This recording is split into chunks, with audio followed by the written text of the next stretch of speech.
ఈ యువగళం సభకి ఆహ్వానించిన జాతీయ అధ్యక్షులు కింజరాపు అచ్చెన్నాయుడు గారికి, రాష్ట్ర తెలుగుదేశం అధ్యక్షులు కింజరాపు అచ్చెన్నాయుడు గారికి, తెలుగుదేశం జాతీయ అధ్యక్షులు శ్రీ నారా చంద్రబాబు నాయుడు గారికి, యువ నాయకులు, తెలుగుదేశాన్ని ముందు తరంకి నడిపిస్తున్న యువ నాయకులు శ్రీ నారా లోకేష్ గారికి, వేదిక పైనున్న తెలుగుదేశం పెద్దలకి, తెలుగు మహిళలకి, తెలుగుదేశం కార్యకర్తలకి, తెలుగుదేశం నాయకులందరికీ పేరు పేరున నా హృదయపూర్వక నమస్కారం. ఈ వేదిక పైన ఉన్న జనసేన నాయకులకి, పిఏసి చైర్మన్ నాదెండ్ల మనోహర్ గారికి, ఇక్కడికి వచ్చేసిన జన సైనికులకి, సభకు మద్దతుగా వచ్చిన వీర మహిళలకి నా హృదయపూర్వక నమస్కారం. మా సోదరులు, సోదర సమానులు శ్రీ నందమూరి బాలకృష్ణ గారికి నా ప్రత్యేక నమస్కారం.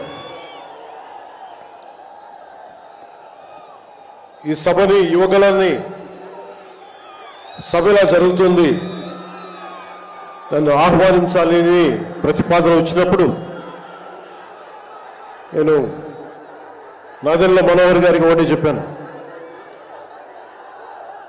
220 రోజుల పైచిలుకు పాదయాత్ర చేసి 3000 కిలోమీటర్ల పైగా నడిచి 97 నియోజకవర్గాలు ప్రత్యక్షంగా అక్కడున్న ప్రజల కష్టాలన్నీ, సాధక బాధలు తెలుసుకొని, ఇది లోకేష్ గారి రోజు, ఇది ఆయన రోజున ప్రత్యేకించి ఆయనే ఉండాలి తప్ప ఇంకా వేదిక పైన నేను ఉండడం సబబా అంటే కాదు, మీరు ఖచ్చితంగా ఉండాలి అని లోకేష్ గారు మనస్ఫూర్తిగా నన్ను ఆహ్వానిస్తే 4 దశాబ్దాల సుదీర్ఘ అనుభవంతో ముఖ్యమంత్రిగా, ప్రతిపక్ష నాయకులుగా శ్రీ నారా చంద్రబాబు నాయుడు గారు ఆహ్వానం మేరకు మనస్ఫూర్తిగా నేను ఈ ఆహ్వానాన్ని మన్నించి ఇక్కడికి వచ్చాను. పాదయాత్ర జగన్ గారి పాదయాత్ర లాంటిది కాదు, ఇది బొగ్గలు నిమిరే పాదయాత్ర కాదు, ఇది కష్టాలు తెలుసుకున్న పాదయాత్ర, మాటలతో ఉన్న పాదయాత్ర కాదు, చేతలతోటి చూపించే పాదయాత్ర. అలాంటి పాదయాత్రని చేసిన లోకేష్ గారికి మనస్ఫూర్తిగా నా ధన్యవాదాలు తెలుపుకుంటా ఉన్నాను. ఒకసారి నాకు పాదయాత్ర చేస్తున్నప్పుడు చాలా అసూయ ఉంటుంది. నేను నడుద్దామంటే నాకు నడవనిచ్చే పరిస్థితి ఉండదు. పాదయాత్ర వల్ల చాలా అనుభవాలు ఎదురవుతాయి. చాలా మందితో సాధక బాధలు తెలుసుకోవచ్చు, కష్ట సుఖాలు పంచుకోవచ్చు. అలాంటి అవకాశం నాకు లేనందుకు ఈరోజు నాకు చాలా బాధగా. అలాంటి నాకు రాని అవకాశాన్ని లోకేష్ గారు దిగ్విజయంగా చేయటం, పూర్తి చేయటం నాకు చాలా ఆనందంగా ఉంది. మన ఆంధ్రప్రదేశ్ స్ఫూర్తి భారతదేశానికి చాలా కీలకమైనది.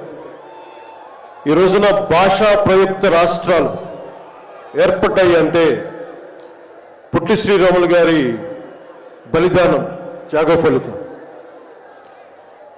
ఆయన స్ఫూర్తి వల్ల ఈ రోజున మనకి భాషా ప్రయుక్త రాష్ట్రాలు ఏర్పడ్డాయి. సో భారతదేశానికి మనం చాలా స్ఫూర్తినిచ్చిన నేల ఇది. అలాగే ఐఏఎస్లు, ఐపీఎస్లు ఉమ్మడి ఆంధ్రప్రదేశ్కి రావాలని ఉవ్విళ్ళూరేవారు. ఈ ఐఏఎస్ అకాడమీల్లో, నైనిటాల్లో ఉండే అకాడమీస్లో ప్రతి ఐఏఎస్ అధికారి చెప్పేది ఆంధ్రప్రదేశ్ ఒక మోడల్ స్టేట్, అది అక్కడికి వెళ్ళాలి. ఈ రోజున అలాంటి ఆంధ్రప్రదేశ్ ఎందుకు వెళ్ళకూడదో ఆ మోడల్ కింద అయిపోయింది ఈ జగన్ గారి నాయకత్వంలో. నేను చంద్రబాబు గారు జైల్లో అన్యాయంగా పెట్టినప్పుడు నాకు చాలా బాధ కలిగింది.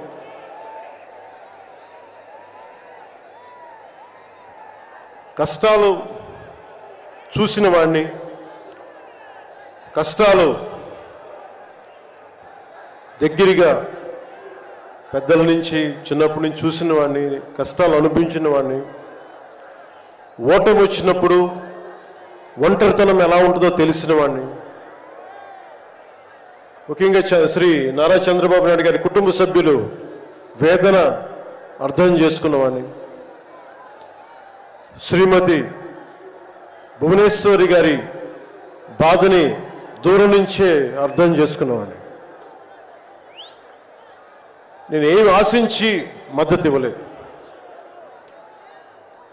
మనిషి కష్టాల్లో ఉన్నప్పుడు నా వంతు సాయంగా ఉండాలి అని చెప్పి బయటికి వచ్చి రాజమండ్రి జైలు వారిని మాట్లాడి ఇన్ని దశాబ్దాలు సుదీర్ఘ రాజకీయ అనుభవంతో జాతీయ స్థాయిలో ఎన్డీఏ లాంటి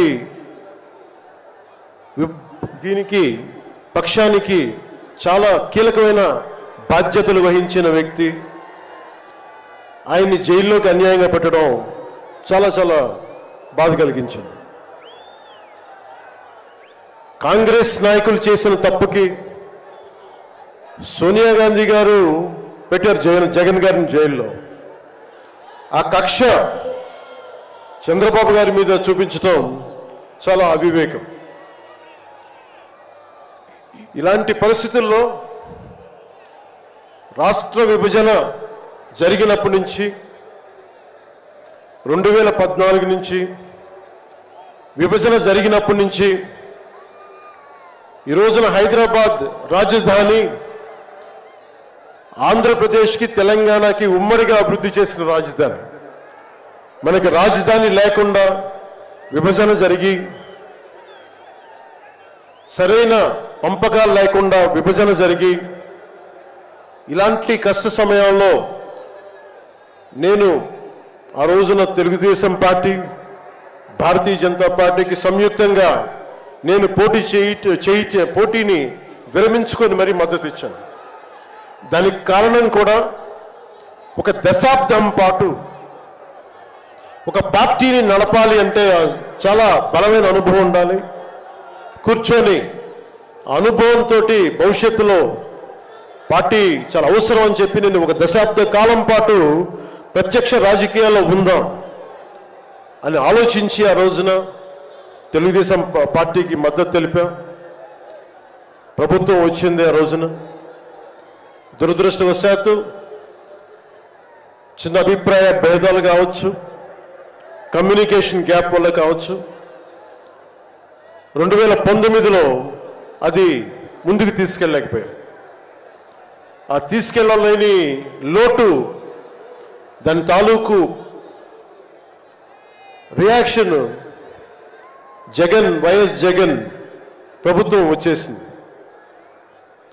నేను ఏ రోజున కూడా ఒక దశాబ్దం కాలం పాటు చాలా సుదీర్ఘమైన అనుభోగిలో రాజకీయాలకు ఈ ఆంధ్రప్రదేశ్కి కావాలి, నా వంతు కృషి నేను మద్దతు ఇద్దామని ఆ ప్రయత్నంలో మనం మిస్ అయ్యాం. దాన్ని ఈ 2024 మనం ప్రభుత్వాన్ని స్థాపిస్తున్నాం, మార్పు తీసుకొస్తున్నాం, జగన్ని ఇంటికి పంపించేస్తున్నాం. నేను వింటుంది 25 మంది ఎమ్మెల్యేలని మార్చారు, ఇంకొక 80 మంది, మొత్తానికి కలిపి 80 మంది ఎమ్మెల్యేలు మారుస్తున్నారని నేను వింటా ఉన్నాను. మార్చాల్సింది ఎమ్మెల్యేలు కాదు, ఈ రాష్ట్ర ముఖ్యమంత్రి జగన్. నాకు జగన్ మీద వ్యక్తిగతంగా నాకు అసలు కోపం లేదు. నిజంగా ఒక బలమైన ఆధిక్యతతోటి ముఖ్యమంత్రి అయ్యి ప్రభుత్వానికి ప్రజలకి ప్రభుత్వాన్ని సమర్థవంతంగా నడిపి ప్రజలకి మేలు చేయాల్సిన వ్యక్తి కూల్చివేతలతో మొదలుపెట్టాడు. ప్రత్యర్థుల్ని ఇబ్బంది పెట్టే విధంగా ప్రతి ఒక్కరిని ఎదురు తిరిగితే ఏంటని ప్రశ్నిస్తే వారిని కేసులు బనాయించి ఇబ్బంది పెట్టే పరిస్థితుల్లో ఈ ముఖ్యమంత్రి ఉంటే నేను ఇలాంటి ప్రభుత్వం ఉంటుందని నేను ఊహించలేదు. ఆయన స్వయంగా ప్రమాణ స్వీకారానికి నన్ను ఆహ్వానించినప్పుడు వారికి ఒకటే తెలియజేశాను, మీరు చాలా సమర్థవంతంగా పరిపాలించండి, ప్రజలకి మేలైన ప్రభుత్వం ఇవ్వండి, మేము ఒక పార్టీగా ప్రజల పక్షాన్ని వహించి సద్విమర్శే చేస్తాం అని అంటే చెప్పి ఆయనకి నా శుభాకాంక్షలు తెలియజేశాను. కానీ దురదృష్టవశాత్తు ఈ వ్యక్తికి కక్ష సాధింపు వ్యక్తి, ఎవరు ఒక మాట అనకూడదు, ప్రజాస్వామ్యం అనే ఒక పదానికి విలువ తెలియదు, ఏదైనా మాట్లాడితే దాడులు చేయించడం, చాలా నీచంగా తిట్టించడం, ఇన్ని దశాబ్దాల ఆంధ్రప్రదేశ్ రాజకీయ చరిత్రలో ఏ ఒక్క నాయకులు కూడా వైఎస్ రాజశేఖర రెడ్డి గారితో కలిపి కూడా ఏ ఒక్కరు కూడా ఇంటిలో బయటికి రాని ఆడపడుచుల్ని తల్లుల్ని ఒక్క మాట లేదు. ఎవరు కూడా నాయకుల్ని తిట్టారు, విమర్శలు చేశారు, దిగుజారుడిగా మాట్లాడి ఉండొచ్చేమో, కానీ ఇంటిలో బయటికి రాని ఆడపడుచుల్ని, ఇంటి పట్టునే ఉండి బయటికి రాని తల్లుల్ని చాలా నీచంగా విమర్శించే ఈ సంస్కృతి జగన్ నాయకత్వంలో ఈ వైసీపీ ప్రారంభించింది. ఎంతమంది కన్నీళ్లు పెట్టుకున్నారు, ఎంతమంది స్త్రీలు బాధపడ్డారు. ఒకటే అనిపిస్తుంది, ఈ వ్యక్తికి అడగాలనిపించినప్పుడు ఇంట్లో ఉన్న తల్లికి చెల్లికే విలువ ఇవ్వనేవాడు మన ఇంట్లో ఉన్న ఆడపడుచులకి ఏం గౌరవిస్తాడు? ఇంట్లో తల్లికి చెల్లికి విలువ ఇవ్వనేవాడు 30,000 మంది ఆడపిల్లలు అదృశ్యం అయిపోతే ఏం పట్టించుకుంటాడు? మొన్న 22 ఒక సంవత్సరంలోనే ఎన్సీఆర్బీ డేటాలో దాదాపు 10,000 మంది ఆడపిల్లలు అదృశ్యం అయిపోయారు ఒక సంవత్సరంలోనే.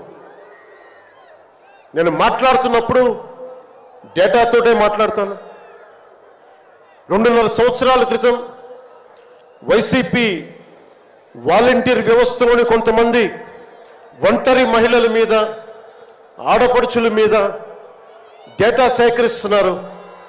దీని మీద మీరు మాట్లాడండి అని చెప్పి చాలామంది పెద్ద స్థాయి వ్యక్తులు నాతో మాట్లాడినప్పుడు దాదాపు ఇన్ని వేల మంది, 30,000 మంది పైచులకు ఆడవాళ్ళు అదృశ్యమైపోయారు, మీరు మాట్లాడండి అని చెప్పినప్పుడు నేను నమ్మలేదు.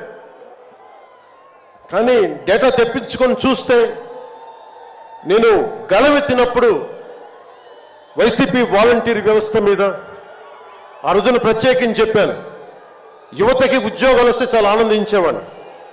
కానీ కొద్దిమంది వాలంటీర్స్ చేసే ఈ విధానాల వల్ల ఒంటరి మహిళలు, ఒంటరి ఆడవాళ్ళు, భర్త లేని వారు చాలా అన్యాయాలకు గురవుతూ ఉంటే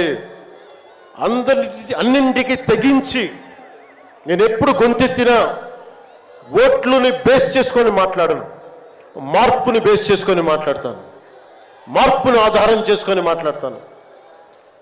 వారాహి యాత్రలో ఆ రోజు ప్రారంభిస్తే నా మీద విపరీతమైన దాడులు జరిగినాయి, విపరీతమైన విమర్శలు, కువిమర్శలు అన్నిటినీ భరించాం. చివరికి విశాఖపట్నంలో కూడా నేను ఎయిర్పోర్ట్ నుంచి మనకి పార్టీ కార్యక్రమాలకు వస్తూ ఉంటే పోలీసుల చేత నన్ను రానివ్వకుండా చేసి ప్రజలు నమస్కారం చేస్తుంటే ప్రతి నమస్కారం చేయడానికి కూడా ఒక ఉన్నత స్థాయి అధికారి చాలా నీచంగా మాట్లాడి కూర్చోమని చెప్పే స్థాయికి వెళ్ళిపోయింది ప్రభుత్వం. పొరపాటున ఆయన పక్కనే స్టాండింగ్ ఇన్స్ట్రక్షన్స్ వస్తూ ఉన్నాయి అధికారికి. పొరపాటున ఆయనకి స్పీకర్ ఫోన్ నొక్కుకుపోయింది అధికారులు మాట్లాడుతూ ఉంటాయి. మనందరికీ తెలిసిన మాట్లాడితే అన్నిటికీ అన్ని శాఖలకి మంత్రి అయిన ఒక పెద్ద మనిషి ఆయన గొంతు వినిపిస్తూ ఉంది. ముందుకు వెళ్ళనివ్వకండి, కూర్చోబెట్టండి, ఇవన్నీ మాట్లాడుతూ ఉన్నారు ఆయన. నాలాంటి వాడికే ఇలాంటి ఇబ్బందులు వస్తే సగటు మనిషికి ఎలా ఉంటుందో మీరు ఆలోచించండి. సుదీర్ఘమైన అనుభవం ఉన్న శ్రీ చంద్రబాబు గారికే ఇలాంటి పరిస్థితులు వచ్చినప్పుడు సగటు మనిషికి ఎలా ఉంటుంది? చాలా అనుభవజ్ఞులైన ఒక్కొక్క సీనియర్ నాయకులకే ఇలాంటి పరిస్థితులు ఉంటే రేపొద్దున భవిష్యత్తులో ఇంకొక మారు వైసీపీ ప్రభుత్వం వస్తే ఎవ్వరూ ఇళ్లలో ఉండలేరు, ఆంధ్రప్రదేశ్లో ఉండలేరు, పెట్టుబడులు రావు. ఇవన్నీ మారాలి. నేను 2021లో ఇప్పటం సభలో వైసీపీ వ్యతిరేక ఓటు చీలనివ్వను. దానికి నాకేదో అద్భుతాలు జరుగుతాయని కాదు, కానీ నిజంగా యువత భవిష్యత్తును దృష్టిలో పెట్టుకొని, మహిళల భద్రతను దృష్టిలో పెట్టుకొని, మనకి వ్యాపారస్తుల పెట్టుబడులను దృష్టిలో పెట్టుకొని, సంక్షేమాన్ని దృష్టిలో పెట్టుకొని ఈ వైసీపీ ప్రభుత్వం మారాలి. వైసీపీ వ్యతిరేక ఓటు అన్నీ కలిపి ఏకతాటిపై ఒక ప్లాట్ఫామ్ పైన రావాలని చెప్పి ఆ రోజు నేను కన్న కోరిక, నా ఆలోచన ఈ రోజున మన ఉత్తరాంధ్రలో యువగలంలో ఈ విధంగా కనిపిస్తున్నప్పుడు ఒకవైపు తెలుగుదేశం నాయకులు, ఇంకోవైపు జనసేన నాయకులు, దానికి మద్దతుగా మీరందరూ రావడం నాకు నిజంగా చాలా ఆనందం కలిగిస్తుంది. మనం ఈ రోజున ప్రారంభించిన యాత్ర, ఈ రోజున ప్రారంభిస్తున్న ఈ క్షణాలు ఆంధ్రప్రదేశ్ భవిష్యత్తుని నిర్దేశించే క్షణాలు. ఆంధ్రప్రదేశ్ భవిష్యత్తుని మనకి చాలా బలంగా నిర్దేశించే క్షణాలు. ఈ రోజున నేను భారతీయ జనతా పార్టీ, నరేంద్ర మోదీ గారి నాయకత్వంలోని భారతీయ జనతా పార్టీ అలయన్స్లో ఉండి కూడా అందరూ అనుకుంటా ఉన్నారు, ఎలాగ మాట్లాడావు, మోసం చేసావు భారతీయ జనతా పార్టీ. చాలామంది కొంతమంది మాట్లాడుతూ ఉంటే వైసీపీ నాయకులు, వారందరికీ నేను సభాముఖంగా తెలియజేస్తున్నాను, ఆంధ్రప్రదేశ్ పరిస్థితులు ప్రత్యేకంగా నేను జాతీయ స్థాయి నాయకులకు వివరించాను. వారికి వివరించి నాకు వేరే దారి లేదు. నాకు రోడ్డు మీద తిరుగుదామంటే కేసులు పెడతా ఉన్నారు, ప్రజాస్వామ్యబద్ధంగా గళం విప్పుదామంటే కేసులు పెడతా ఉన్నారు, వ్యవస్థల్ని నిర్వీర్యం చేస్తూ ఉన్నారు. ఒక చిన్నపాటి సినిమా టికెట్లకు కూడా కూర్చోబెట్టి మొత్తం చీఫ్ సెక్రటరీ దగ్గర నుంచి ఎంఆర్ఓల దాకా వాడి ప్రజా వ్యవస్థలను దుర్వినియోగం చేస్తూ ఉన్నారు. నాలాంటి వాడికి సమస్యలు ఉన్నప్పుడు భవిష్యత్తులో ఆంధ్రప్రదేశ్ అంధకారానికి గురవుతుంది.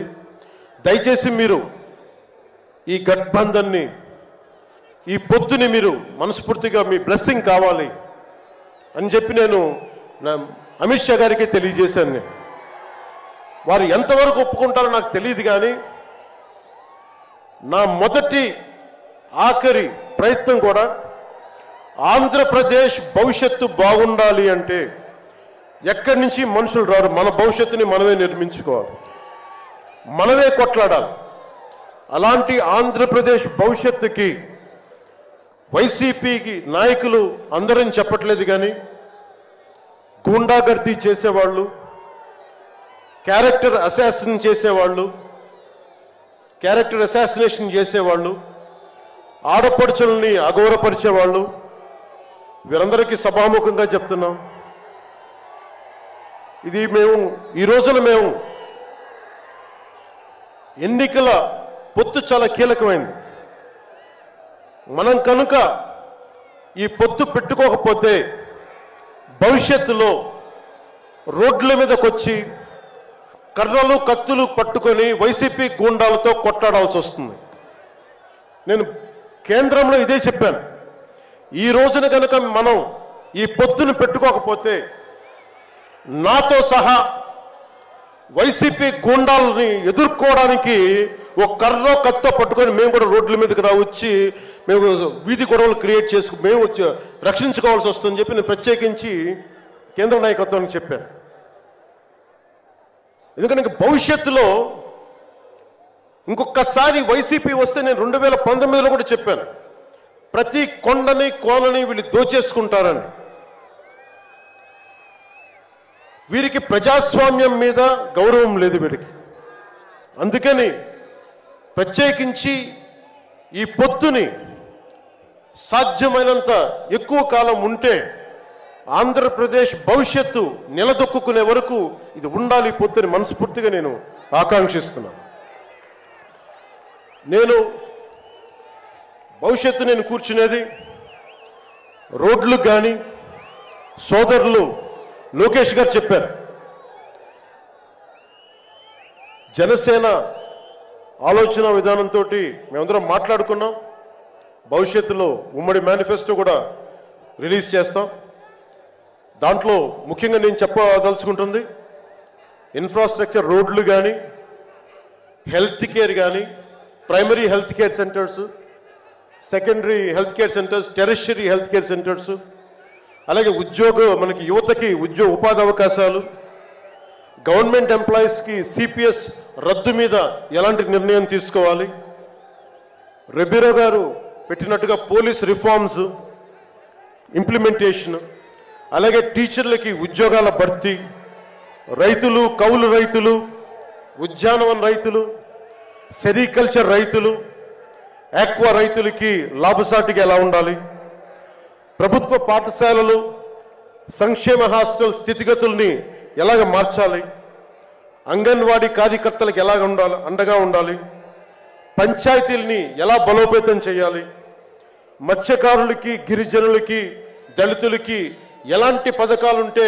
వారి జీవితాలు మరింత మెరుగవుతాయి, అలాగే చేనేత కార్మికులకి ఎంత అండగా ఉండాలి, వైద్యం అందుబాటులోకి ఎలా తీసుకురావాలి, సంఖ్యాబలం లేని బీసీ కులాలకి ఎంత అండగా ఉండాలి, వీటన్నిటి మీద చాలా లోతైన ఒక ఎక్సర్సైజ్ చేస్తూ ఉన్నాం. దీన్ని బేస్ చేసుకొని ఒక ఉమ్మడి కార్యాచరణకు ఉమ్మడి ప్రణాళిక నారా చంద్రబాబు గారు మేము కలుసుకొని వచ్చే ఇలాంటి పెద్ద సభలో, రానున్న పెద్ద సభలో ఒకటి సంయుక్తంగా దీన్ని రిలీజ్ చేస్తాం. ఈరోజు నేను ప్రత్యేకించి నా మాటని, ఇది లోకేష్ గారి రోజు కాబట్టి, ఆయన కష్టపడి ఆయన రోజు కాబట్టి నేను నా ఉపన్యాసాన్ని కుదించే మాట్లాడుతున్నాను. ముగింపు వాక్యాలుగా నేను మాటకి, మైత్రికి చాలా విలువనిస్తాను. కష్టాలు వస్తే ఒంటరితనం ఎలా ఉంటుందో అనుభవం ఉన్నవాడిని. తెలుగుదేశం ఆది నాయకులు కొండంత కష్టంతో ఉన్నప్పుడు వారు, వారి కుటుంబం, వారి పార్టీ కార్యకర్తలు, వారి పార్టీ నాయకులు మీరు కొండంత కష్టంలో ఉన్నప్పుడు నేను అర్థం చేసుకున్నవాడిని. వ్యక్తి ప్రయోజనాలు, వర్గ ప్రయోజనాలు, పార్టీ ప్రయోజనాలు అన్నిటినీ దాటి ఒక తోటి మనిషిగా, ఒక సాటి మనిషిగా నేను మీకు అండగా నిలబడ్డాను. దాన్ని ఏమి ఆశించి చేయలేదు. నేను ఆశించిందల్లా 5 కోట్ల మంది ఆంధ్రప్రదేశ్ ప్రజల భవిష్యత్తుకి బలంగా నిర్మించడానికి మనం సంయుక్తంగా కలిసి రావాలని ఒక ఆలోచన తప్ప నేను ఏ ఆలోచన పెట్టుకోలేదు. ఈ మైత్రి,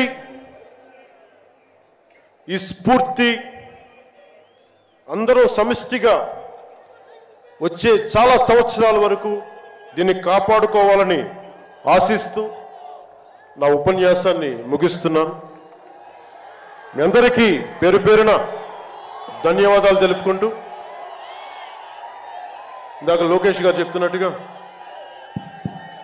హలో ఏపీ చెప్పుకుందాం ఒకసారి.